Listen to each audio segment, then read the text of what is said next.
Assalamualaikum warahmatullahi wabarakatuh. Kita akan lebih memahami tentang tiga perkara yang serupa tetapi tidak sama. Tentang bala, tentang azab, kemudian tentang musibah. Azab, bala, dan musibah, tiga-tiganya dari bahasa Arab. Kemudian diserap ke dalam bahasa Indonesia. Kami akan berikan azab, kami akan timpakan azab. Saya sudah mendapatkan bala. Aduh, ini musibah. Tiga-tiganya itu berasal dari bahasa Arab. Bentuknya boleh jadi serupa, boleh jadi berbeda. Kalau kita sebutkan bala, di dalam literatur Islam, bala tidak harus sesuatu yang menyusahkan. Wa balawnahum bil khairi wasyarri fitnatan. Wa balawnakum bil khairi wasyarri fitnatan. Kami akan timpakan bala kepada kalian bil khairi, dalam bentuk kebaikan, wasyarri, dan dalam bentuk keburukan, fitnatan, sebagai sebuah ujian. Maka Sayyidina Ali katakan, saya tidak peduli tentang kekayaan dan kemiskinan karena saya tidak tahu di antara keduanya ini mana yang paling merusakkan. Saya tidak peduli tentang kaya dan miskin karena saya tidak tahu siapa di antara keduanya yang paling merusak.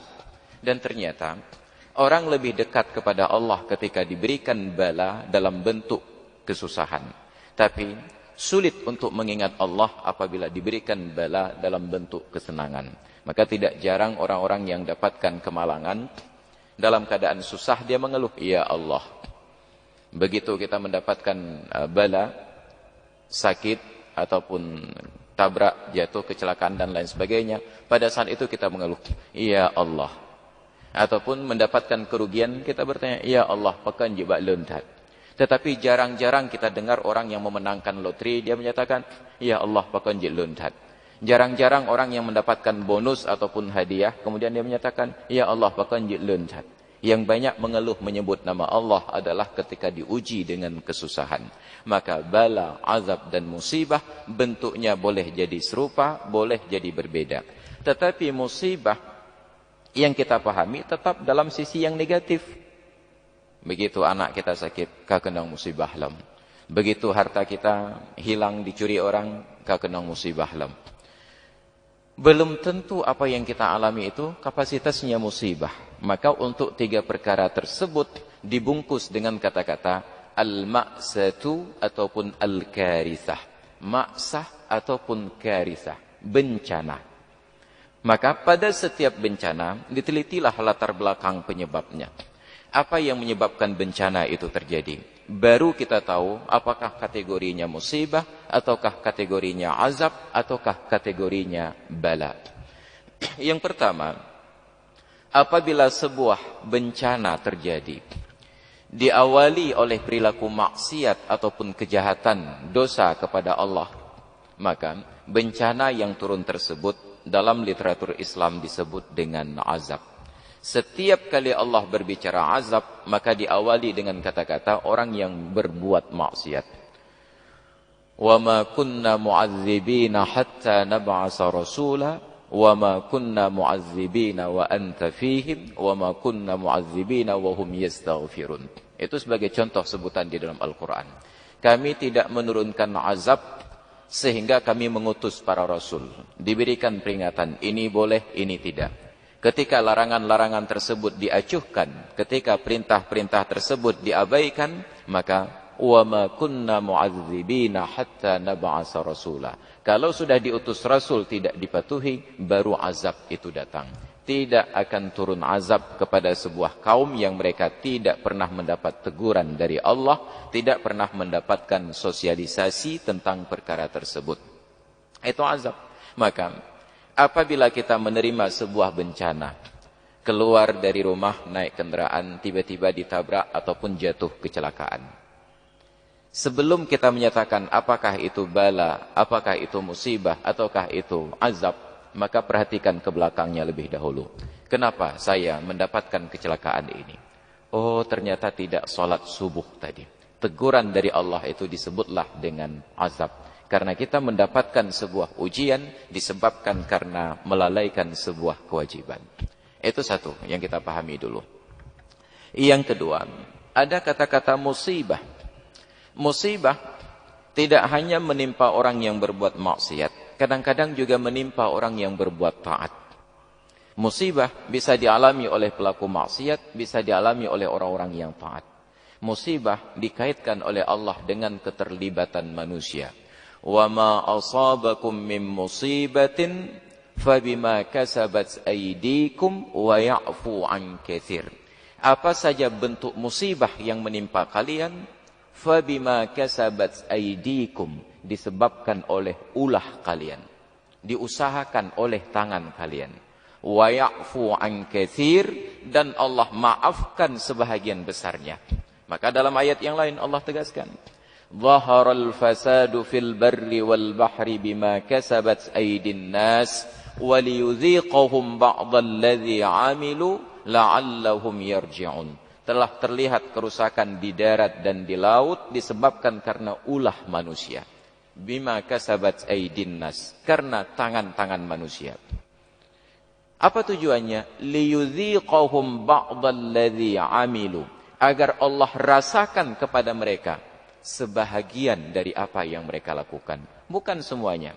Kenapa? Karena tadi Allah tegaskan, wa ma asabakum min musibatin fabima kasabat aydikum wa ya'fu an katsir. Allah maafkan sebahagian besarnya. Kalaulah setiap kerusakan yang terjadi di bumi benar-benar 100% dikembalikan oleh Allah dari ulah kita, sungguh kita akan melihat bencana yang luar biasa. Tapi atas kasih sayang Allah, demikian berat kerusakan yang kita lakukan di muka bumi, wa ya'fu an katsir. Allah maafkan sebahagian besarnya dan Allah timpakan sebahagian kecil untuk menyadarkan kita bahwa perbuatan buruk akan mendatangkan dampak yang negatif. Maka setiap kali Allah berbicara tentang musibah, itu selalu melibatkan manusia. Musibah disebabkan karena ada keteledoran pada prosedur. Ada SOP yang dilanggar. Bayangkan, seorang naik sepeda motor, tidak pernah cek remnya, tidak pernah cek mesin, tidak pakai atribut keamanan, helm, sarung tangan, sepatu, jaket umpamanya, kemudian memacu sebatas yang dia mampu untuk memutar tali akselerasi ataupun gasnya. Tiba-tiba ketika ingin berhenti, kendaraan itu tidak berhenti kecuali setelah menabrak trotoar. Tiba-tiba ketika sudah jatuh dengan kepala yang sudah berdarah-darah, kita katakan, Allah kekenong bala alam. Itu bukan bala, itu musibah. Yang mengalaminya ini bisa seorang imam yang sangat taat, bisa seorang ulama yang sangat alim, bisa jadi seorang pelaku maksiat. Segala bentuk akibat ulah kita karena keteledoran tidak memenuhi pada unsur SOP keselamatan, itu dinamakan dengan musibah. Tidak melihat apakah sebelumnya kita baru melakukan kemaksiatan ataukah sebelumnya kita baru melakukan sebuah ketaatan. Maka tidak ada jaminan orang yang keluar dari masjid setelah i'tikaf dan salat berjamaah kemudian keluar bahwa dia tidak mengalami kecelakaan. Bisa jadi. Apabila terjadi karena keteledoran disebutlah musibah. Kategori yang terakhir disebutlah bala. Bala Allah tidak timpakan kepada orang-orang yang berbuat maksiat. Bala tidak akan diberikan oleh Allah kepada orang-orang yang dimurkai. Bala diturunkan oleh Allah kepada orang-orang yang dicintai. Maka setiap kali Allah menyebutkan bala, objeknya disifatkan dengan kata-kata kum. Sedangkan azab, ujungnya disebut dengan kata-kata hum. Kum, kalian. Hum, mereka. Ketika Allah berbicara kalian, khitab, itu bahasa dialog. Kata ganti orang kedua, apakah dalam bentuk jamak ataukah dalam bentuk mufrad. Ketika Allah mengajak dialog umat Islam, maka kita disebut dengan kum. Wa balawnakum bil hasanati was sayyi'ah, dan kami uji kalian dengan kebaikan dan keburukan. Maka dalam ayat yang tadi saya baca di awal, wala nabluwannakum bisyai'in minal khawfi wal ju'i wa naqsim minal amwali wal anfusi wath thamarat, dan sungguh kami akan ujikan, akan berikan bala kepada kalian.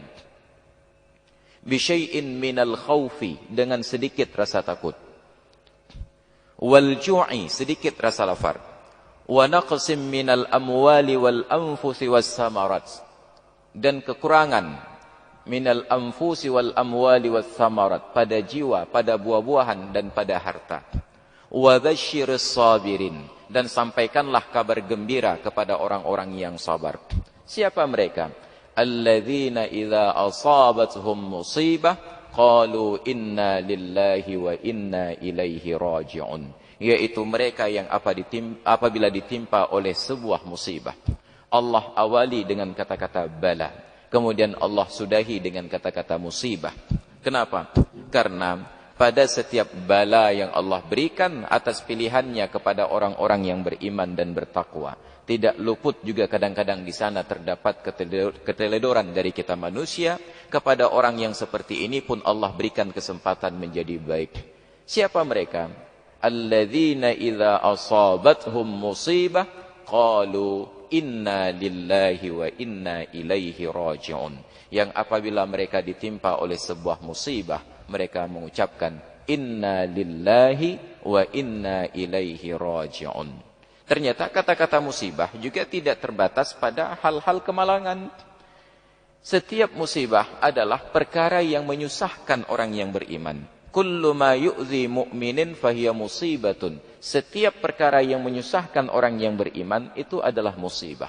Maka ketika suatu malam Siti Aisyah sedang menjahit sesuatu, ketika tiba-tiba pelita yang beliau gunakan untuk menerangi pekerjaan tersebut padam tertiup api. Bahasa sebenarnya padam, tapi orang sekarang menyebutnya mati. Mati pekerjaan malaikat maut, sedangkan padam itu pekerjaan PLN. Sangat berbeda. Padam. Rasulullah katakan, istarji'i ya Aisyah. Istirja'lah olehmu wahai Aisyah. Artinya, ucapkanlah inna lillahi wa inna ilaihi raji'un. Aisyah komplain, ya Rasulullah, innama huwa misbahun. Ini cuma pelita yang padam.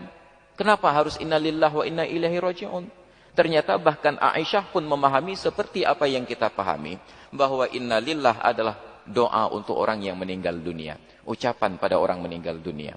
Maka kalau ada salah seorang di antara kita keluar dari masjid, terpeleset, ataupun barangkali ketika jalan jatuh, kita ucapkan istirja, inna lillahi wa inna ilaihi raji'un. Saya yakin dia akan murka dan memandang kita dengan penuh marah. Penuh doa dan babihumu ya. Karena bagi kita inna lillah adalah doa kematian. Padahal pada setiap perkara yang menyusahkan orang yang beriman, ada ucapan inna lillahi wa inna ilaihi raji'un.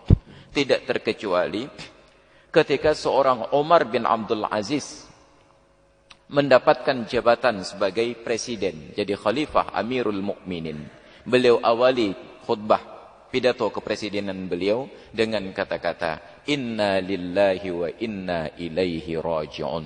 Tetapi tidak ada di antara kita yang dipilih dilantik untuk jabatan publik yang kemudian mengucapkan inna lillahi wa inna ilaihi raji'un. Tetap alhamdulillahi rabbil alamin. Pesan karangan bunga, kalau tidak ada yang kirim, kita akan bayar sendiri dengan memakai nama orang tersebut. Kebanggaan ketika menjadi pejabat publik yang tanggung jawabnya besar. Maka di dalam agama ada musibah, ada azab, ada bala. Para nabi, mereka tidak pernah melakukan kemaksiatan. Maka kepada mereka Allah tidak timpakan azab. Para nabi, mungkin mereka melakukan keteledoran disebabkan oleh pihak lain. Maka dalam kasus Nabi kita Muhammad sallallahu alaihi wasallam, beliau pernah mengalami musibah.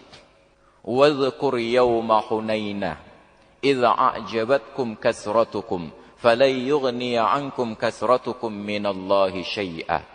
Ingatlah peristiwa yang terjadi pada hari peperangan Hunain. Ketika kalian merasa kagum, ujub dengan banyaknya jumlah kalian. Ternyata jumlah yang banyak itu tidak memberikan pengaruh apa-apa terhadap kalian. Rasulullah dan umat Islam hampir kalah. Itu musibah.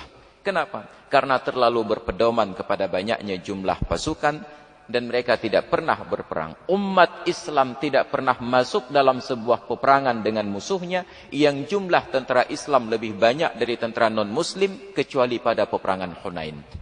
Tetapi justru pada peperangan Hunain umat Islam hampir kalah karena banyaknya jumlah mereka. Orang yang berpedoman kepada banyak jumlah cenderung dikalahkan oleh jumlah tersebut. Orang yang sangat berpedoman kepada kekayaan justru sering dicelakakan oleh kekayaan tersebut. Orang yang terlalu berpedoman kepada banyaknya ilmu justru dijerumuskan oleh ilmunya tersebut.